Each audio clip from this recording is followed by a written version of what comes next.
Hi guys, this is part 2. So, I'm making this mask to look like the Harlequin from Assassin's Creed, and he's kind of got a long chin-ish. He doesn't really look like it in this picture, but yeah, there he's got a really long chin.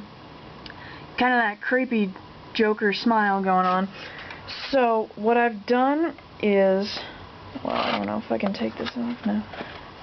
I started with this base mold, as you saw before, and the mouth came out so that the lips stuck out, so I pushed that down. I kind of had to break it down, and then I took the mask I made off of the mold and moved it up so that I could morph the chin to be longer, and I'm making, like, I crushed the old chin that was short, and I am adding more on now and forming it around the mold's chin again, only, you know, with everything up higher so it's down here more. So basically with this plaster cloth you just have to bend it to your will, be ruthless during the forming stages, and it'll do what you want. I didn't show you guys how to work with this stuff. I'm sorry my camera's not that great right now, but I'll try to show you. So it starts out like this, you know, dry, cloth-like, and then you dip it in water gently so it doesn't overlap all over itself, and get the excess water off because you do not want it to be drenched ridiculously.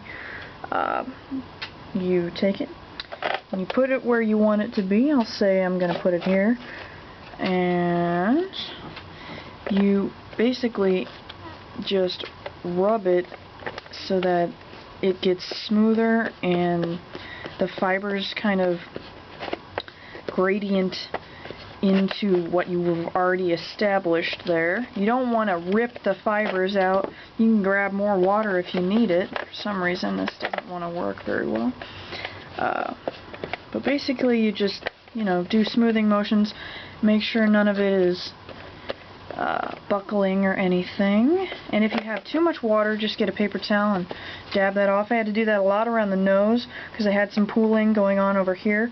So you don't want it to be too wet, but you don't want it to be too dry, or else it will not affix itself to the rest of the plaster. And, you know, once you start working with this stuff, it'll be a little bit straightforward. If you get it too wet and all the plaster comes out in your water, that's a problem. You don't want it to do that. So just it should look like it is melding properly with the rest of everything else. It's going to have some holes, it's going to be a little grainy, but for the most part it should make sense, and it should be pretty straightforward when you start working with it. So, yeah. And, you know, if you want to add, I'm adding onto the cheeks here, I just kind of got a lot of water and folded one over and kind of balled it up here, and then I'm going to put another flat piece on top of it to smooth it out. You always want it to be smooth. You don't want to have any edges sticking out too bad, and you don't want any loose strings. If you have that happening, just cut them off or pull them off and smooth down what you damage, because at the end, you know, the primer is going to help a little bit, the paint primer, to add the surface, you know, fill in some of the cracks, but yeah, like in 3D modeling, you can't just hit the smooth button and say, it's okay, my model's bad looking, but it'll look better once I smooth it. It'll look better once I render it in Maya. It's okay, it'll look better once I add the lighting. Oh god, this sucks! Pixar's gonna fire me! But anyway, you know, yeah. I learned everything I know in 3D modeling class at 8 a.m. on a Saturday. Not really. Okay, I'll show you guys when I do more crap.